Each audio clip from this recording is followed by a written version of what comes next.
सभी साथियों को नमस्कार। मैं रविकांत गुप्ता, प्रदेश सचिव समन्वय समिति मध्य प्रदेश, आप सबका बहुत बहुत स्वागत करता हूं। जो भी लोग चैनल में नए आए हैं, चैनल को सब्सक्राइब कर लें और वीडियो को शेयर कर दें। साथियों, आज मैंने माननीय प्रमुख सचिव महोदय व उप सचिव महोदय प्रमोद सिंह से मुलाकात करके अपनी जो छोटी मोटी समस्याएं हैं उनको लेकर के विशेष आग्रह किया कि इन समस्याओं का निराकरण कर दिया जाए।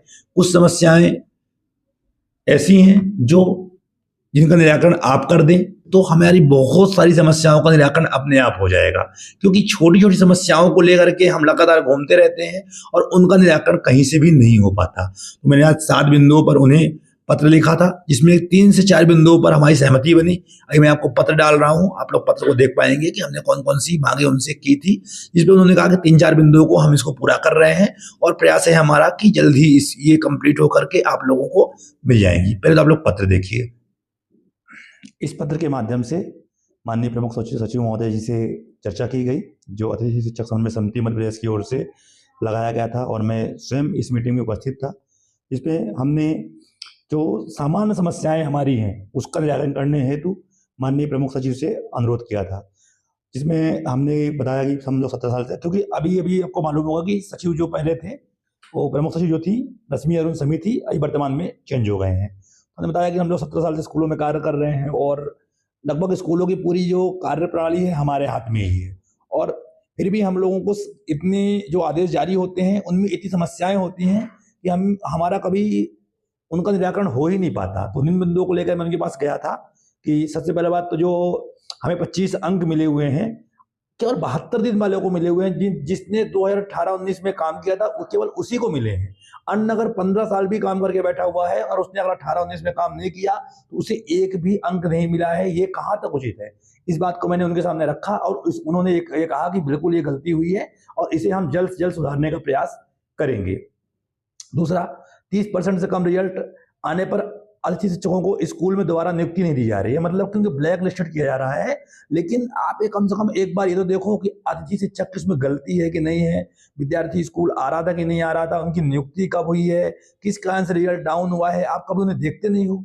तो कम उनके पूर्व जो एयर है उनके काम को देखा जाए, और इसके बाद अगर लगता है कि वो खराब प्रदर्शन उनका है तो ब्लैक लिस्टेड करो। लेकिन अगर लगता है कि नहीं यार गलती हुई है, कहीं उनकी भी गलती है, कुछ बच्चों की गलती है, तो एक बार उन्हें मौका मिलना चाहिए। इस पर भी उन्होंने कहा है कि जरूर इस पर हम विचार करेंगे और जल्द से जल्द इसके लिए हम नए आदेश जारी करेंगे। जितने लोगों का रिजल्ट खराब है वो एक शपथ प्रमाण पत्र और एक आवेदन बना के आप ले आइए उनसे। कितने लोग ऐसे हैं जिनका रिजल्ट खराब हुआ था किसी कारणवश से, स्पष्ट कारण लिख के वो हमें दें। तीसरा, हमने कहा है कि ट्रांसफर और प्रमोशन से जो बाहर हुए हैं, जो अनुभवी अतिथि शिक्षक हैं, उनको रिक्त पदों पर पहले मौका मिलना चाहिए। और इस पर उन्होंने कहा है कि जहां भी रिक्त पद हुए हैं वहां पे पहले हम इन लोगों को मौका देंगे। जल्द ही आदेश की जो कॉपी है उसमें कुछ ना कुछ संशोधन करवाएंगे। हमने चौथी मांग रखी थी कि कम से कम साल में हमें भी नियमित शिक्षकों की बाहर 13 दिन का अवकाश की पात्रता हो, जैसा कि 28 नवंबर की मीटिंग में तय किया गया था कि प्रसूति अवकाश और 13 दिन की अवकाश की पात्रता, जिसे उन्होंने सिरे से खारिज कर दिया। बोला कि ये इस सत्र में संभव नहीं है, आगे जरूर विचार किया जा सकता है। हमने एक बात और बोली थी कि जो 5वां बिंदु हमारा था कि जो महापंचायत में घोषणा की गई थी अनुबंध का कि एक साल में अगर कोई नियमित शिक्षक आता भी है तो आप उसे बाहर नहीं करोगे, लेकिन उन्होंने इसके लिए भी साफ इनकार कर दिया कि हम इसका भी आदेश जारी नहीं कर सकते। 6वां बिंदु हमारा था कि अतिथि शिक्षकों की स्पष्ट नियुक्ति आदेश जारी किया जाए, जिससे किसी भी अनुभवी अतिथि शिक्षक को परेशानी का सामना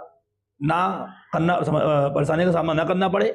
जिस पर इसमें लगभग कुछ स्पष्ट जारी किया गया है, आदेश जारी किया गया है कि पूर्व में कार्यरत को ही रखना है, किसी भी हालत में से बाहर नहीं करना है, और भी अच्छा भी इस आदेश में संशोधन करवाने का हम प्रयास करेंगे। और इस पर भी उन्होंने कहा है कि जल्द से जल्द हम एक अच्छा आदेश वल्लभ भवन की ओर से भी जारी करेंगे।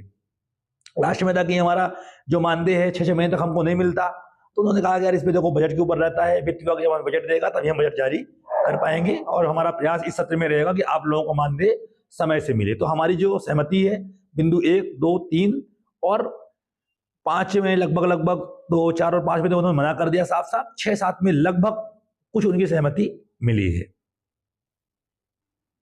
तो आपने पत्र देख लिया कि हमने 7 बिंदु रखे थे कि 17 वर्ष स्कूलों में हम लोग, क्योंकि आप सबको पता है कि शासकीय स्कूलों की रीढ़ की हड्डी हम लोग हैं। 17 साल से स्कूलों का रिजल्ट अच्छा हम दे रहे हैं। जब से हमारी नियुक्ति होनी शुरू हुई है तभी से सरकारी स्कूलों का रिजल्ट प्राइवेट स्कूलों से अच्छा रिजल्ट आ रहा है। तो हमें आखिर हमारे में ऐसा क्यों हो रहा है?